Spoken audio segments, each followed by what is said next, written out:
Hej, jeg er Flemming Jakobsen. Jeg er formand for Sine Vejle, og grunden til at lave den her video, det er fordi, jeg vil opfordre dig til at komme med ind i kampen for at stoppe de besparelser, der er på voksenværdsområdet, som vil være ganske forfærdelige og utroligt kortsigtet.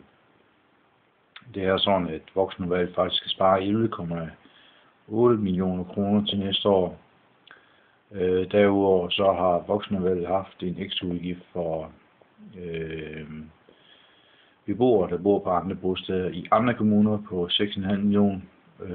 Og de 6,5 millioner har voksenudvalget oversendt til økonomiudvalget, som skal tage stilling til, om der er mulighed for, at eventuelt de penge kan bruges af de opsparede midler inden for voksenudvalget, eller om de skal findes andre steder.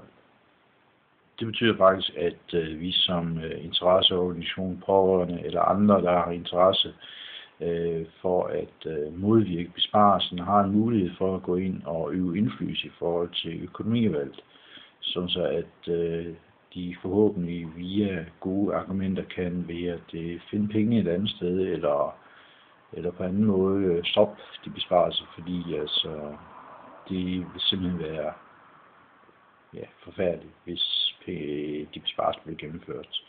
Så jeg vil opfordre dig til at via den her hjemmeside kontakte mig, og så komme med som medskribent og få fuld adgang til at redigere og sætte indlæg på. Og på den måde så kan vi i stedet for at det spredt fægtning blandt flere forskellige, der kan vi koordinere vores indsats og få en større effekt ud af det. Så jeg håber, at du har lyst til at deltage, men ellers tak fordi du lyttede. Hej.